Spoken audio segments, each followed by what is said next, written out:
Shut up, what are you saying? I am sophisticated. Very. पूरी जिंदगी मैंने interviews किए, डायरेक्टर्स के, एक्टर्स के, प्रोड्यूसर्स के। अब जब मैं इंटरव्यू दे रहा होता हूँ मैं सोचता हूँ कितना बोरिंग है, अगर मैं करता तो कैसे करता। आपको कैसा लगा ये किरदार करके? आप में और इस किरदार में क्या समानताएं हैं? कौन सबसे ज्यादा प्रैंक्स करता था? अरे रुक जा दीदी।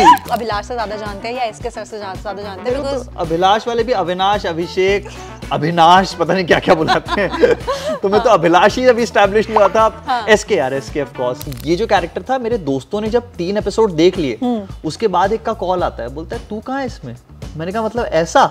बोलता नहीं तो इसमें नहीं है। उससे बड़ा कॉम्प्लीमेंट नहीं हो सकता जब आपके दोस्त इस तरह के रिएक्शंस थे। जब मैं हमेशा बोलता हूँ हम लोग एसके के साथ कनेक्ट क्यों करते हैं, हमें क्यों इतना प्यारा लगता है, क्योंकि हम सबकी लाइफ में एक एसके जिसको हमने फॉर ग्रांटेड लिया है। तो everyone wants an SK but no one wants to be an SK. Who is your SK? मेरे बड़े सारे एसके हैं यार, मतलब मेरे बड़े सारे ग्रुप्स हैं। तो गैप्स का फुल फॉर्म है Govind, Abhilash, Pratul, Surendra. Oh, so that's gaps. Sounded very cool. जैसे बोला गैप्स का ग्रुप है। फिर गोविंद, अभिलाष, सुरेंद्र, प्रतुल। Hello guys. तो मेरे साथ आज और कोई नहीं बल्कि एसके सर आए हैं एबीपी में हमारी क्लास लेने के लिए। Though SK sir is very sweet also but still high class लेने के लिए आए हैं। अपने मन से कर लियो, क्लास ना आए। कोई क्लास लेनी होगी तो कैसी क्लास लोगे? अब तो इतना पढ़ा लिया मुझे लगता है शो के अंदर। एक्टिंग में ही पढ़ाया है यार। हाँ, वैसे कॉलेज के टाइम पर एक्चुअली मैं ट्यूशंस भी लेता था कुछ। तो मेरा एक स्टूडेंट है जतिन रावत, तो जब वो पहले उसको मैंने पढ़ाना शुरू किया, वो 7th स्टैंडर्ड में था मेरे ख्याल से उस टाइम पर। अभी तो फॉरेंसिक डिपार्टमेंट के साथ काम कर रहा है।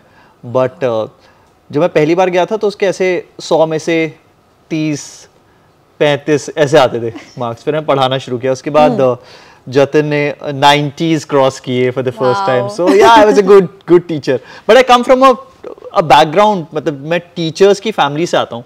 मेरे पिताजी आर्मी एजुकेशन कोर में थे तो वो वहाँ पढ़ाते थे। मेरी माँ जो है वो पहले टीचर थी, उन्होंने म्यूजिक भी पढ़ा हुआ है। फिर उन्होंने आर्मी वेलफेयर के साथ जो महिलाएं पढ़ नहीं पाती हैं, फौजियों की वाइफ्स, उनको पढ़ाना शुरू किया। मेरी सबसे बड़ी बहन जो है वो दिल्ली में टीचर है। मेरी सबसे छोटी बहन जो है वो टीचर थी। तो बैकग्राउंड वही है, टीचर्स के बैकग्राउंड से। तो मुझे लगता है इसलिए इस तरह का रोल भी मिला है आपको, है ना? ये अब तो फिर तो फौजी मिलना चाहिए था। मैं फौजी का बेटा हूँ, वो अब तक किसी ने नहीं ऑफर किया है। क्या पता, अभी तो शुरुआत है। मुझे लगता है कि आगे और फौजी वाले रोल भी मिल सकते हैं। फौजी या तो फौजी बनना है या फौजी वाला पार्ट प्ले करना है। You would love to play that. I would love to play it. मैं मतलब बहुत सही होगा, बहुत सही फील होगी कि रियल में नहीं तो रियल लाइफ में ही सही फौज कहीं तो देखें। और वो मुझे लगता है कि एक्टर होने का सबसे बड़ा पर्क कहीं ना कहीं यही है कि आप बहुत तरह के किरदार कर सकते हो, या सब कुछ एक्सप्लोर कर सकते हो, नो बहुत तरह की लाइफ जी सकते हो जिनके बारे में आपको नहीं पता। पर वो फाड़ू में रियलाइज किया था मैंने एक्चुअली, क्योंकि शराबी दोस्त बहुत हैं लेकिन खुद शराब बहुत नहीं पिया। और उसके बाद आप एडिक्ट जब आप प्ले कर रहे होते हो तब आप रियलाइज करते हो कि यार ये बहुत ही मतलब कॉम्प्लेक्स दुनिया है अलग अलग किरदारों की। हर एक किरदार एक अलग वर्ल्ड से आता है। या जब आप अनुराग कश्यप की फिल्म में काम कर रहे होते हो तो एक अलग दुनिया होती है। So you actually get into किरदार तो ठीक है, अलग दुनिया आप देख रहे होते हो, which is interesting. But I have to say that I loved your work in Fadu. अरे thank you so much. बिल्कुल unrecognizable हो थे आप, बिल्कुल मतलब बिल्कुल समझ ही नहीं आता कि सच में ये आप हो या नहीं हो। And I think the same went with Pavel also, because उन्होंने भी इस तरह का कैरेक्टर अभी तक नहीं किया था। तो मुझे लगता है जो कास्टिंग थी वो अपने आप में बहुत अलग तरह की कास्टिंग थी। Right, and Pavel is such a fine actor. बहुत कमाल का एक्टर है, बहुत अच्छा दोस्त है एक तो उसके साथ काम करने में बहुत फील आ रही थी। ये जो कैरेक्टर था, मेरे दोस्तों ने जब 3 एपिसोड देख लिए उसके बाद एक का कॉल आता है, बोलता है तू कहाँ है इसमें? मैंने कहा मतलब ऐसा? बोलता नहीं तो इसमें नहीं है। कौन से एपिसोड में आ रहा है? मैंने कहा मैं फर्स्ट में आ चुका हूँ। तू ये है? तो हाँ, उससे बड़ा कॉम्प्लीमेंट नहीं हो सकता जब आपके दोस्त इस तरह के रिएक्शंस थे। जब ब्लर रिलीज हुई थी उस वक्त मेरे कुछ दोस्त हैं, मेरी एक दोस्त है वो पायलट है, तो उसने देखी स्क्रीनिंग में फिल्म, तो वो बाहर आई, बोलती है कि सुन मैं तुझसे कभी अकेले में नहीं मिलूंगी, तू मेरे को चाकू मार देगा तो अगर इफ योर कैरेक्टर, आप जिनको जानते हो अगर वो उस कैरेक्टर के साथ कनेक्ट करें, उससे बड़ा कॉम्प्लीमेंट मुझे लगता है कि किसी एक्टर के लिए नहीं हो सकता है। तो इट्स ब्यूटीफुल यार। एज एन एक्टर आप ऐसे किरदार क्रिएट कर रहे हो जो एक दूसरे से अलहदा हैं, अलग हैं, और people are connecting with all. Right. अच्छा अभिलाष, अभी मेरे को सच बताना कि आपको लोग अभिलाष से ज्यादा जानते हैं या इसके सर से ज्यादा जानते हैं? तो अभिलाष वाले भी अविनाश, अभिषेक, अभिनाश पता नहीं क्या क्या बुलाते हैं तो मैं तो अभिलाष ही अभी स्टैब्लिश नहीं हुआ था। एसके यार, SK of course as an actor मैं हमेशा वही कहता हूँ कि बहुत बड़ा कॉम्प्लीमेंट होता है किसी भी एक्टर के लिए अगर उसके किरदार से उसको जाना जाए, क्योंकि यूजुअली ये होता है अरे यार ये तो वो है, यार ये देखा देखा लग रहा है। ये दो ही तरह के एक्टर्स होते हैं। Now suddenly when your character is so strong कि आप उसके नाम से जाने जाओ, there can not be a bigger compliment than that. अच्छा, एस्पिरेंट्स जब देखते हैं ना तो स्पेशली जब सेकंड सीजन अभी आया तो मेरे मन में सिर्फ एक ही बात आई कि यार ऐसा दोस्त तो सबके पास एक होना चाहिए, यू नो, एसके टाइप का, बिकॉज उसके अपने स्ट्रगल्स हैं। वो एक अलग उम्मीद से अपने दोस्त को बुला भी रहा है कि आ जा। बट यार होते भी हैं, हम सबके पास एक ना एक एसके होता है। द ओनली थिंग इज कि मैं हमेशा बोलता हूँ हम लोग एसके के साथ कनेक्ट क्यों करते हैं, हमें क्यों इतना प्यारा लगता है, क्योंकि हम सबकी लाइफ में एक एसके जिसको हमने फॉर ग्रांटेड लिया है, जिसको हम दुत्कारते रहते हैं, और जब हम इस एसके को देखते हैं तो हमें वो वाला एसके याद आता है। हम सब लाइफ में कहीं ना कहीं थोड़े से अभिलाष, थोड़े से गुरी हैं। जिस दिन हम थोड़े से एसके हो जाएंगे ना तो लाइफ सॉर्ट हो जाएगी। बट वो मुश्किल है, बहुत मुश्किल है यार, मतलब बहुत मुश्किल है to be that lovable, to be that giving, इतना सैक्रिफाइस करने वाला बहुत मुश्किल है। इतना प्यारा इंसान होना बहुत मुश्किल है। I think that's the most lovable character of aspirants any which way. हाँ, मुझे लगता है सेकंड सीजन के बाद वैसे भी थोड़ी सी मतलब यू नो एक परसेप्शन लोगों का चेंज हो गया, बिकॉज संदीप भैया, जितने लोगों ने नहीं देखा मैं ज्यादा नहीं बताऊंगी, तो एस्पिरेंट्स टू देख लेना, तब आप समझोगे कि मैंने ये जिक्र भी क्यों किया। हाँ यार, मतलब आई थिंक एस्पिरेंट्स का एक कैरेक्टर है जिसके लिए एक भी हेट कमेंट नहीं आया है। कोई इसके लिए बुरा नहीं कहता है। सब कहते हैं कि everyone wants an SK but no one wants to be an SK। ये मैं बड़ा कमेंट में पढ़ता हूँ, SK is an emotion, love, emotion तो खैर हर किरदार के लिए लिखा जाता है, बट हाँ मतलब it's beautiful the way people connected with aspirants with SK and now उसके बाद SK सर की क्लास आया, वहाँ पर बहुत प्यार मिला, और एस्पिरेंट्स 2 के बाद, क्योंकि यूजुअली होता है आप जब कोई भी एक सीजन क्रिएट करते हो और इतनी आइकॉनिक सीरीज करते हो जो मतलब इंडिया की बेस्ट सीरीज में से एक हो जाए, तो सेकंड सीजन ऐसा क्रैक कर पाना हमेशा मुश्किल होता है। बहुत, आई एग्री। तो हो गया अब नहीं, बट एज अ रिव्यूअर भी हम लोग देखते हैं, बिकॉज़ हमारा तो काम ही है कि हम देख रहे हैं और हम रिव्यू कर रहे हैं। तो बहुत सारे शोज के आते हैं सेकंड सीजन, फर्स्ट सीजन बहुत जबरदस्त होता है, बट सेकंड से उम्मीद भी ऑब्वियसली वो एक्चुअली उसी वजह से हम लोग हमेशा प्रेशर में टूट जाते हैं यार। एग्जाम में भी यही होता है ना, जब ऐसे सरप्राइज टेस्ट होता है अच्छा हो जाता है, जब प्रिपरेशन के साथ जाना होता है तो फिर टेंशन रहती है। तो प्रॉब्लम वही है, प्रेशर लाइफ में जहाँ पे भी ज्यादा होगा तो फिर अंडे भी प्रेशर में उबल जाते हैं, आलू भी उबल जाते हैं, चावल ही जल्दी पक जाता है। तो वो जो धीमे धीमे आंच पे पकने वाला मजा है वो नहीं रहता। पर यहाँ पर वक्त भी लिया हम लोगों ने, 2 साल के बाद आए हम लोग ये शो लेकर, तो there was ample scope for writers to experiment, to explore these worlds, और फिर एक अलग तरह की दुनिया भी है। अब पहले हम लोग जहाँ सिर्फ प्रेपरेशन की बात कर रहे थे, now suddenly we are talking about कि आम जिंदगी में, असल जिंदगी में उनके क्या हो रहा है। जब ये बिजनेस शुरू करने वाला है इसके गुरी के साथ, जो एक्सपेक्टेशंस उसकी अभिलाष के साथ है, तो उस सब के अराउंड है, तो इट्स ब्यूटीफुल यार। But it's a fact also ना, जैसे अब आप भी हो, अगर मैं अभिलाष की बात करूं यहाँ पर, तो एक टाइम होता है जब तक आप अपने दोस्तों के साथ टच में रह पाते हो, but after a time because of your busy schedules also हम नहीं टच में रह पाते हैं, and it gets a little difficult, and then maybe that's why there comes the disappointment as well. मतलब मुझे वही लगता है कि काम और नाम के चक्कर में हम बहुत सारी चीजों को छोड़ जाते हैं, या तो काम पाने के लिए या नाम बनाने के लिए, 2 ही चीजें जिसके पीछे हम लोग भाग रहे होते हैं। और जब तक हम रियलाइज करते हैं कि हमने क्या कुछ पीछे छोड़ दिया, बहुत लेट हो जाता है, और उसमें सबसे पहले छूटते हैं दोस्त। सबसे पहले वो व्हाट्सएप ग्रुप जिसको आप म्यूट पर डालते हो, mute for everyone, mute for क्या आता है वो, always mute, always 1 hour 8 days आप रिप्लाई नहीं करते हो उस पर, और धीरे धीरे आप दोस्त छोड़ते हो। तो अब आपको, और वो दोस्त वो हैं जो अच्छे बुरे हर वक्त काम आएंगे। ये वो दोस्त हैं जो बिल्कुल मतलब नींव बनकर आपके साथ रहेंगे, आपकी बिल्डिंग को, इमारत को हिलने नहीं देंगे। तो हम लोग छोड़ते हैं, सबसे पहले दोस्त छूटते हैं। Who is your SK? मेरे बड़े सारे एसके हैं यार, मतलब मेरे बड़े सारे ग्रुप्स हैं। स्कूल का एक हमारा, जैसे ये इनका ट्राइपॉड है, हमारा गैप्स है, तो गैप्स का फुल फॉर्म है गोविंद, अभिलाष, प्रतुल, सुरेंद्र। तो दैट्स गैप्स। तो गैप्स का हमारा एक ग्रुप है। साउंडेड वेरी कूल, जैसे बोला गैप्स का ग्रुप है। फिर गोविंद, अभिलाष, सुरेंद्र, प्रतुल। नहीं, गोविंद और सुरेंद्र है जेनेरिक नाम, प्रतुल और अभिलाष तो हम तो कूल है भाई। ये दोनों के नाम बहुत ही जेनेरिक है। पर हाँ, वो मेरा है। एक हमारा ग्रुप है loose emotions. Loose not motions, loose emotions. Loose emotions नाम का एक ग्रुप है, उसमें बड़े सारे हमारे दोस्त हैं। फिर एक मॉरिशस वाटर बेबीज करके एक व्हाट्सएप ग्रुप है। मॉरिशस की ट्रिप हुई थी कोई? हाँ, मॉरिशस ट्रिप हुई थी, तो उसके कुछ तो ऐसे कुछ ग्रुप्स हैं। उसमें एक एसके हमेशा होता है। बहुत सारे व्हाट्सएप ग्रुप्स में मैं भी एसके का काम करता हूँ, जहाँ पर मैं बोलता रहा, एक लौंडा गैंग है, उसमें कुछ फ्रेंड्स हैं, तो ऐसे बड़े सारे हैं। सारे लौंडे हैं उसमें, कोई लड़की नहीं है, लड़कियां हैं, वो भी लौंडे हैं। सब लौंडे उसमें। ओके, तो ऐसे अतरंगी हम लोग, हाँ, जेंडर एग्नोस्टिक है हम लोग, हमें फर्क नहीं पड़ता। लौंडे मतलब भाई ये वाला। ओके, अच्छा, ये जो आपका जो पर्सनालिटी ट्रेट है, लाइक मुझे लगता है कि कोई भी इंटरव्यूअर, इट्स नॉट जस्ट मी, मुझे लगता है कि उसके लिए बहुत इजी चीज हो जाती है जब एक गेस्ट खुलता है और एकदम ऐसे बात करता है कि I'm not very sophisticated, मैं सिर्फ वही बोलूंगा जो I am sophisticated. Chara, what are you saying? I am sophisticated. Very. लेकिन मैं बोल रहा हूँ कि I come from that side यार। पूरी जिंदगी मैंने इंटरव्यूज किए हैं, डायरेक्टर्स के, एक्टर्स के, प्रोड्यूसर्स के, लिरिसिस्ट के, क्रिकेटर्स के, हर तरह के इंटरव्यूज किए हैं, हर जॉनरा के लोगों से मैंने बात की। तो मुझे अब जब मैं इंटरव्यू दे रहा होता हूँ, मैं सोचता हूँ कितना बोरिंग है, अगर मैं करता तो कैसे करता। आपको कैसा लगा ये किरदार करके? आप में और इस किरदार में क्या समानताएं हैं? कौन सबसे ज्यादा प्रैंक्स करता था? अरे रुक जा दीदी, कोई प्रैंक नहीं करता। प्रैंक होता था एक जमाने में, अब सब चिल करते हैं। बहुत बेसिक। हाँ, बिल्कुल बेसिक। तो मेरे को बड़ा इंटरेस्टिंग लगता है कोई भी इंटरव्यू, जब वो मेरे सोशल मीडिया के पिक्चर्स निकाल के मुझे बोलते हैं, when you are clicking this what are you thinking, when they talk about my writing, when they talk about something which I haven't spoken about. अभी मेरी बीवी के बारे में किसी ने सवाल करना शुरू किया, तो मैं वो बड़ा इंटरेस्ट आया मेरे को यार कि ये बड़ा सही चैप्टर है। लेकिन यहाँ पर भी एक प्रॉब्लम है ना, देखो आप हमारी फील्ड से, तो मैं आपसे खुल के बात कर सकती हूँ इस बारे में, बट यहाँ पर ये प्रॉब्लम है, हमें पहले डिस्क्लेमर दे दिया जाता है। अच्छा, no personal questions, no, but I've always told my PR team, my management कि वो brief कभी नहीं जाना चाहिए।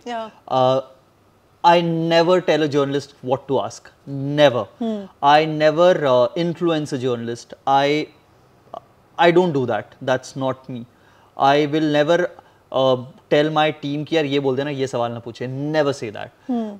फिर जिस चीज़ को हम डिफेंड करते हैं पूरी दुनिया के सामने, हम बोलते हैं डेमोक्रेसी में सवाल पूछने का हक होना चाहिए, उसको मैं खुद ही अगर वो कर रहा हूँ तो फिर तो I don't have any right to question things that are happening otherwise. तो अगर वो आपके पास हमेशा हक होना चाहिए, मैं जवाब देना चाहूँ ना देना चाहूँ वो अलग चीज़ है, पर आपके पास सवाल पूछने का हक होना चाहिए, और जो सवाल आप पूछना चाहो। क्योंकि मैं जब इंटरव्यूज़ करता था, अब तो खैर काफ़ी वक्त से इंटरव्यूज़ नहीं कर रहा हूँ, पर जब मैं इंटरव्यूज़ करता था हमारे पास भी वो ब्रीफ्स आते थे, प्लीज़ ये मत पूछना प्लीज़, और वो मैं इंटरव्यूज़ मना कर देता था। बोलता था अगर वो ही करना है तो एक काम करना, आप यहाँ पे बैठा ना, सवाल पूछना, रिकॉर्ड करके जहाँ डालना है डाल देना, क्योंकि मैं तो नहीं प्ले करने वाला हूँ। मेरा काम है सवाल पूछना। मेरा अगर वो उस पर ही मैं ये सब नकेल कसना शुरू कर दूँ तो फिर तो हम लोग यार मतलब पिलर ऑफ डेमोक्रेसी है, तो इस पिलर के लिए इतना तो कर ही सकते हैं। आई विश मैं ऐसे और ज्यादा लोगों का इंटरव्यू जो मैं कुछ भी पूछो पूछ, बट क्या मतलब आप नहीं जवाब दो उसका, आपको नहीं देना नहीं, हाँ, वो again this is what I think.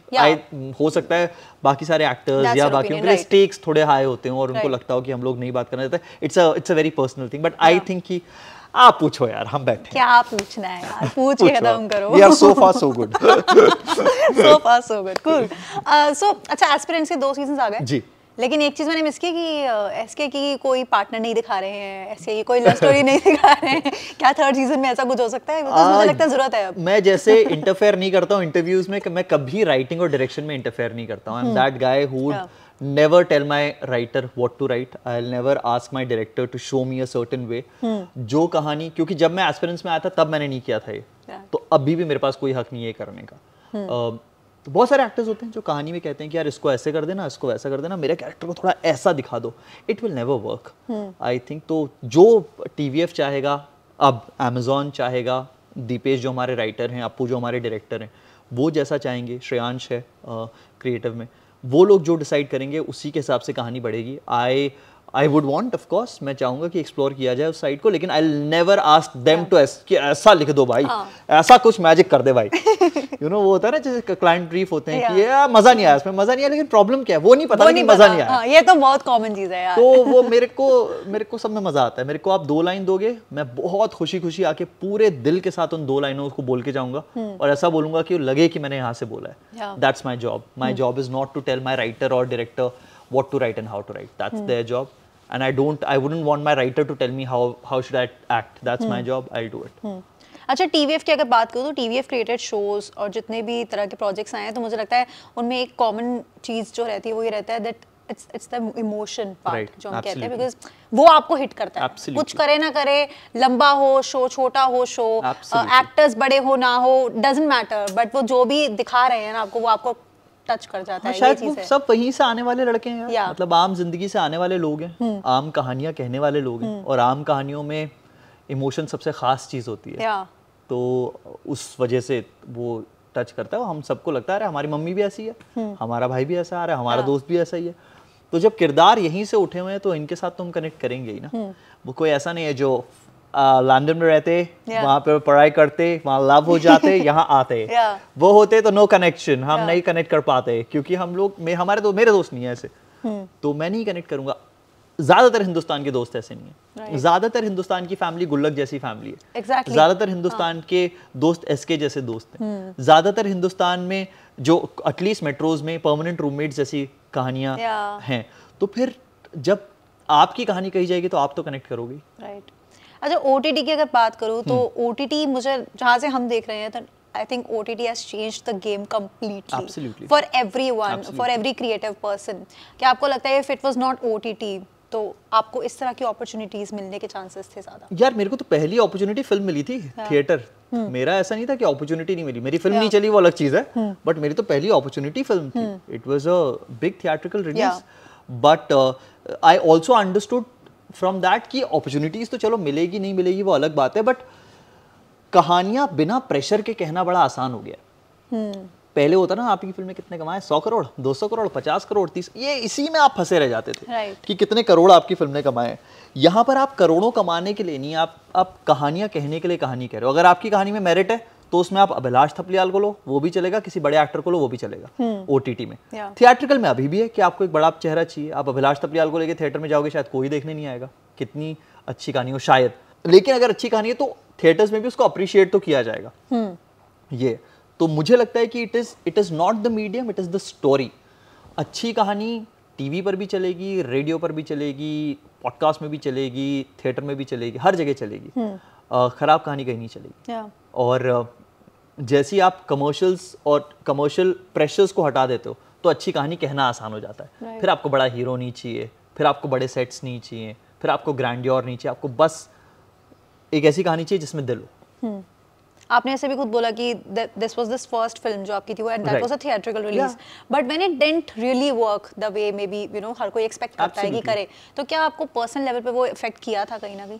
Of course बुरा लगता है यार आपकी फिल्म के लिए जब आप रिव्यूज, मैं तो पूरे रिव्यूज पढ़ता हूं, एक review. You do? Of course, मेरी फिल्म के बारे में लोग लिख रहे हैं, मैं क्यों नहीं पढ़ूंगा? But do they affect you like the criticism also?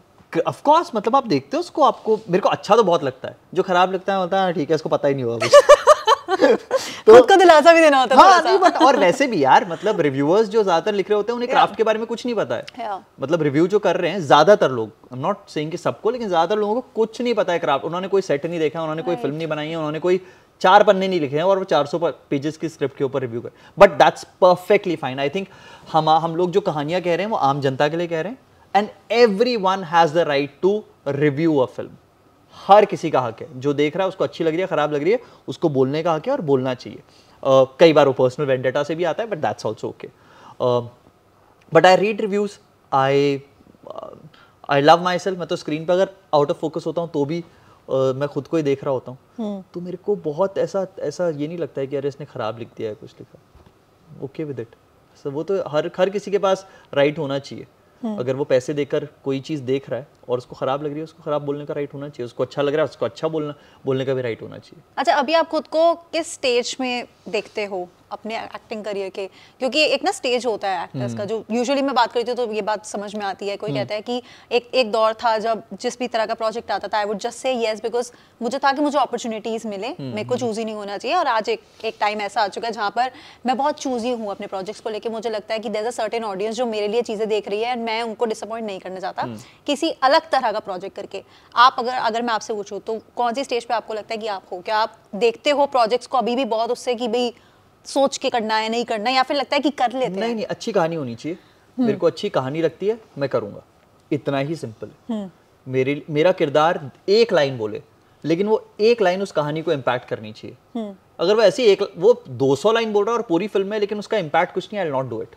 You give me one line but you give me a line जो कि उस कहानी में कहीं कुछ ऐड कर रही है। That's the only filter I have. जो हम लोग बाहर से आने वाले लोग होते हैं जो एक्टिंग में आते हैं, हम लोगों के पास कोई कनेक्शन होता नहीं है। हमारे माँ बाप दादा दादी कोई प्रोड्यूसर्स डायरेक्टर्स हैं नहीं। कास्टिंग डायरेक्टर्स के नंबर निकालने में महीनों निकल जाते हैं, पता नहीं लगता कि कहाँ जाके किससे मिलना है। तो हमारा स्ट्रगल बहुत अलग तरह का होता है। मेरा स्ट्रगल इतना नहीं था, लेकिन एस्पिरेंट से पहले तक मेरे पास वो कॉन्फिडेंस नहीं था कि मैं खुद को कॉन्फिडेंटली एक्टर कह सकूं। भले ही मेरी फिल्म आ गई थी, कुछ मैं चीज़ें कर रहा था, बट एक्टर कहलाने का कॉन्फिडेंस नहीं था मेरे अंदर। एस्पिरेंट्स ने मुझे वो कॉन्फिडेंस दिया कि मैं खुद को एक्टर कहला सकूं। एक बार मैं एक अवार्ड फंक्शन में गया था और हमारे रेडियो के एक कलीग थे, उन्होंने पूछा अभिलाष व्हाट हैज चेंज्ड, ये लास्ट ईयर की बात है।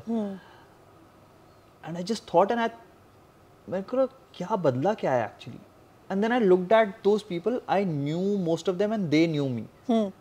और एक बंदा ने सब मुड़ के, प्रियांशु था उस टाइम पर, उसने स्माइल किया और मैंने इस बंदे को देख के कहा, मैंने कहा कि I think now I belong here. पहले मैं कभी इसका हिस्सा नहीं था, मैं हमेशा एक आउटसाइडर था जो बाहर से सबको देख रहा था। अब मैं इनमें से एक हूँ, वो बदला। परसों जो मुझे अवार्ड मिला उसने मुझे बहुत कॉन्फिडेंस दिया है। It's the most versatile actor of this year. I think with the kind of people who are winning that award, it was a big thing for me. तो आपको अपनी क्राफ्ट और अपने ऊपर, हम लोगों का कॉन्फिडेंस में बड़ी प्रॉब्लम होती है ना। तो middle class lower middle class वालों का कॉन्फिडेंस की बड़ी फाइट होती है। हम लोग बहुत अच्छे भी होते हैं तो भी हम बोल नहीं पाते हैं। जो अमीर लोग होते हैं ना वो कॉन्फिडेंट बड़े होते हैं, उनके पास क्राफ्ट कुछ ना हो बट वो ऐसे बोलेंगे कि आप बिक जाओगे, आपको लगा अरे भाई ये तो इसने कुछ किया होगा। हम लोग बहुत कुछ करके भी बता नहीं पाते हैं। तो मेरे अंदर वो कॉन्फिडेंस का हमेशा से थोड़ा सा फाइट रही है। I am a confident guy but I am not too confident, because एक तो ट्रेंड एक्टर नहीं हूँ, मैं सिर्फ सीख रहा हूँ और अच्छे डायरेक्टर्स के साथ सीख रहा हूँ थैंकफुली। तो जैसे एस्पिरेंट्स का रिएक्शंस आ रहे हैं एसके के लिए, या फाड़ू के लिए जिस तरह के रिव्यूज़ आए, या ब्लर के लिए जिस तरह के उस कैरेक्टर के लिए रिव्यूज़ आए, या परसों का जो अवार्ड हुआ है, ये मुझे बस कॉन्फिडेंस दे रहा है कि सही डायरेक्शन में हूँ। बहुत क्लियर रियलिटी चेक है कि मेरे ऊपर कोई 50 करोड़ की फिल्म, 10 करोड़ 20 करोड़ की फिल्म नहीं बनाने वाला है। I want to be a good character in a film. I don't want to shoulder a film. The pressures are different. It's a different league. I want to be called a good actor. अगर मेरे character के around कोई film बनाएगा, I would love to do it. पर इस space में मैं अभी हूँ जहाँ I feel very confident. I think अगर मेरे को कोई पार्ट दिया जाएगा, मैं पूरे दिल के साथ, शिद्दत के साथ एक अच्छा पार्ट क्रिएट कर पाऊंगा। I'll add value to that story. I'll make that director proud with my work. Is where I am and I'm confident about it. बहुत कुछ हुआ है इन 2 सालों में एस्पिरेंट्स के बाद। अश्विनी अय्यर तिवारी के साथ काम करने को मिला, अमित शर्मा, अनुराग कश्यप, अजय बहल, नवदीप सिंह, इतने कमाल के डायरेक्टर्स के साथ काम करने को मिला है। तो उसने कॉन्फिडेंस को बहुत बूस्ट किया है, क्राफ्ट को मुझे लगता है बेटर किया। इस बार एस्पिरेंट्स देखने के बाद बहुत लोगों ने कहा यार you have become a better actor. I have actually experienced brilliant directors is what has happened. उन लोगों के साथ काम करके आपको थोड़ी थोड़ी चीजें और समझ में आनी शुरू हो जाए। बट अभी भी रेडियो से कितना कनेक्टेड हो? 100%।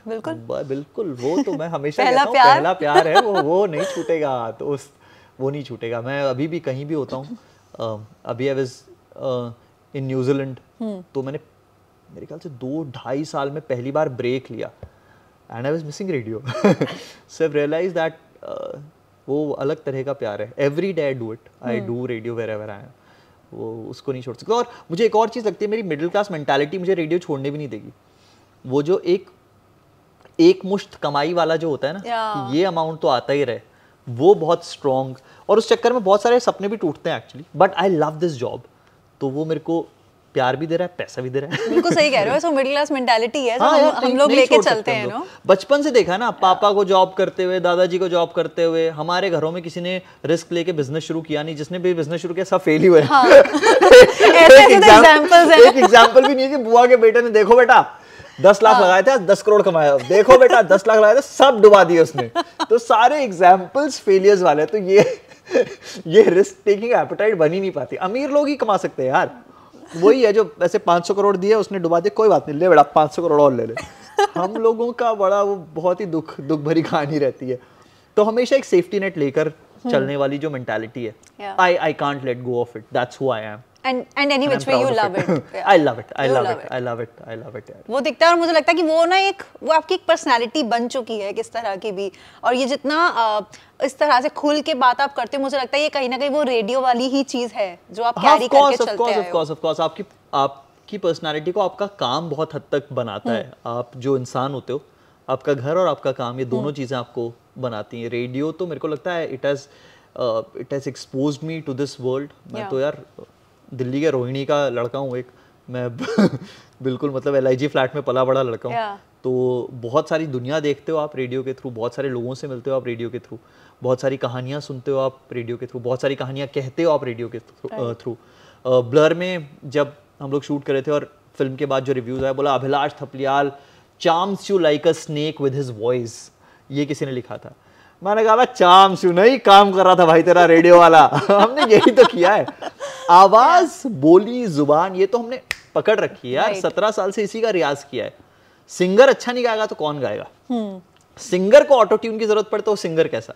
True. तो रेडियो जॉकी को अगर जुबान का वो करना पड़े तो वो that's it helps as an actor. मैं जब किरदार बदलता हूँ, जब मैं SK में हल्की सी उसकी जुबान को बदलता हूँ तो मेरे को मदद होती है। रॉक्सी में जो मैं हल्का सा स्लर लेके आता हूँ उसमें मेरे को मदद होती है। जब मैं चंदर का पार्ट प्ले करता हूँ और अग्रेशन या प्यार अपनी आवाज़ से दिखाना चाहता हूँ, जब मेरा चेहरा नहीं दिख रहा है, दैट हेल्प्स मी। तो मैं ये रियाज बहुत अच्छा हुआ है यार, उसको छोड़ना नहीं है अभी। अच्छी बात है कि रेडियो से वो जर्नी शुरू हुई और आज फिल्म्स में एंड शोज में आप आ रहे हैं, एंड बहुत मुझे लगता है कि बेहतर से बेहतर कैरेक्टर्स ही अभी तक करने को आपको मिले हैं, which is a great thing. मुझे लगता है कहीं ना कहीं ये ग्रेट थिंग हमारे लिए भी होती है, बिकॉज हमें भी एक ट्रीट मिलती है no as viewers, as reviewers, की इन्होंने पहले कुछ और किया था, इन्होंने अब बिल्कुल कुछ और किया। But it also depends the kind of, दोनों चीजें कि किस तरह के पार्ट्स आपको ऑफर होते हैं और किस तरह के पार्ट्स आप चूज करना चाहते हैं। वो जो आपने कहा वो बिल्कुल सही चीज़ है कि कई बार ऐसा भी होता है कि आप अपने आप को एक सर्टेन तरीके से देखते हैं और आप वो तरह के काम करना चाहते हैं, which is perfectly fine. I just want to, जैसे मैं हर इंटरव्यू में बोलता हूँ कि दिल जंगली जब आई थी उस टाइम तक लोग मुझे हीरो का दोस्त, और क्योंकि मैं जिस तरह का हूँ मैं ऐसे ही मिलता हूँ लोगों से, अरे बड़ा फनी बंदा है, हाँ। तो ये इसको फनी कैरेक्टर दे दो, हाँ। ये हीरो का दोस्त बहुत अच्छा करेगा, वो आप कॉमिक एलिमेंट बना दो इसको फिल्म में।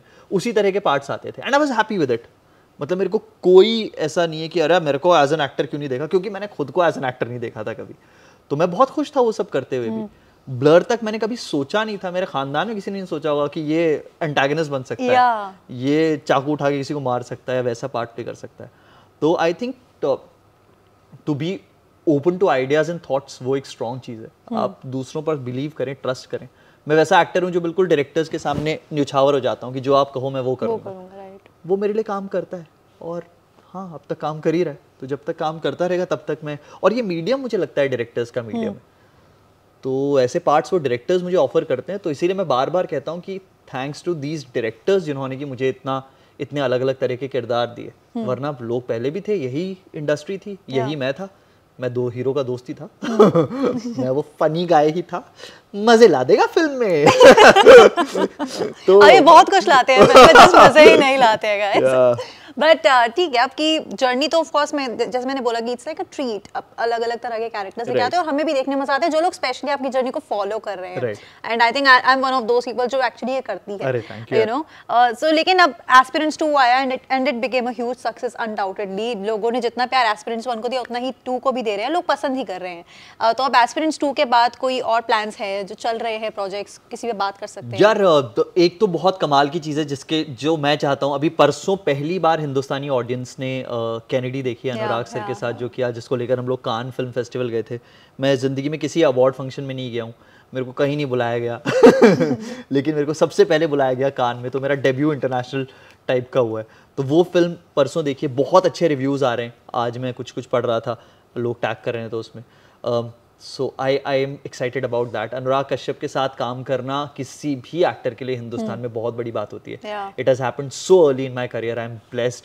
There is another project with Navdeep Singh, जिन्होंने की Manorama 6 feet under, what a film Navdeep sir. और NH10 एक फिल्म थी, वो डायरेक्ट की थी, उनके साथ एक शो ख़त्म किया है मैंने, वो अगले साल मेरे ख्याल से रिलीज़ होगा। बहुत अलग तरह का किरदार है, गंदा लड़का, छी ऐसा लड़का है, ठीक है। तो वो एक बहुत अच्छा पार्ट है। एक बहुत कमाल के स्टोरी टेलर है, मुझे लगता है इमोशनल स्टोरीज उनसे अच्छा हिंदुस्तान में कहने वाले बहुत कम है। अमित शर्मा, बहुत सुंदर एड्स, तेवर, बधाई हो जैसी बहुत कमाल की फिल्म उन्होंने हमको दी है। तो उनके साथ एक फिल्म कर रहा हूँ, मैदान है उस फिल्म का नाम। उसमें रेडियो की स्किल्स को यूज़ कर रहा हूँ, कमेंटेटर का पार्ट एक उसमें प्ले कर रहा हूँ। वो लुक बड़ा इंटरेस्टिंग है, पूरा 60s और 50s का वो लुक है। सो हाँ, उसको लेकर बहुत एक्साइटेड हूँ। बड़ी स्क्रीन पर आएगा वो, तो क्या मेरी आवाज जादू बिखेर पाएगी? तो आई होप बिखेर पाए। But looking forward to all those projects Abhilash, and I wish you all the very best. इसी तरह से कमाल का काम करते रहिए, इसी तरह से लोगों को एंटरटेन करते रहिए, एंड जस्ट दोस्त लाइक एक्टर का दोस्त ही रहे, बट आगे भी बहुत कुछ करते रहिए, बिकॉज उसी का मजा है, एंड वी होप कि ऐसा होता रहे। Thank you very much. Thank you so much.